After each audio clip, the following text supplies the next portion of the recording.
നമസ്കാരം.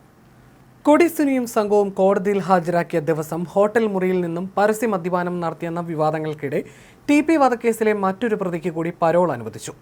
ടി.കെ. രജീഷിനാണ് 2 ദിവസം മുൻപ് പരോൾ അനുവദിച്ചത്. എറണാകുളം വിട്ടുപോകരുതെന്ന വ്യവസ്ഥയിലാണ് പരോൾ. കൊടിസുനിയുടെയും സംഘത്തിന്റെയും പരസ്യ മദ്യപാനം വിവാദമായി നിൽക്കുന്നതിനിടയിലാണ് രജീഷിന് പരോൾ അനുവദിച്ചത്.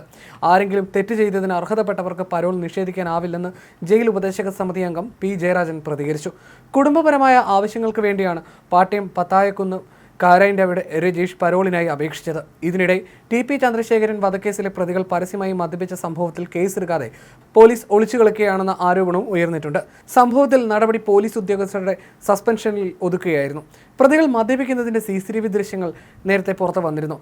മദ്യമെത്തിച്ച വാഹനത്തിന്റെ നമ്പർ ഉൾപ്പെടെ വ്യക്തമാക്കുകയും ചെയ്തിരുന്നു. എന്നാൽ ഇതുവരെ കേസെടുക്കാൻ പോലീസ് തയ്യാറായിട്ടില്ല. കൂടുതൽ പേരിലേക്ക് അന്വേഷണം നീങ്ങിയിട്ടുമില്ല. ഇന്നലെ പുറത്തു വന്ന ദൃശ്യങ്ങളിൽ പോലീസ് കാവലിൽ കൊടിസുനി മദ്യപിക്കുന്നത് വ്യക്തമാണ്.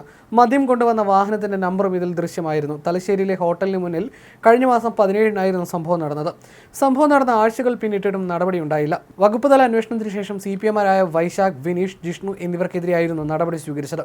ഇതിന്റെ തുടർ നടപടികൾ ഉണ്ടായിട്ടില്ല. ഇതിനെതിരെ വ്യാപക വിമർശനം ഉയർന്നിട്ടുണ്ട്.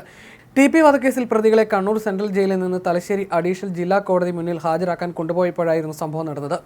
കോടതിയിൽ ഹാജരാക്കിയ ശേഷം ഉച്ചയ്ക്ക് ഭക്ഷണം കഴിക്കുന്നതിനായി കോടതി പിരിഞ്ഞിരുന്നു.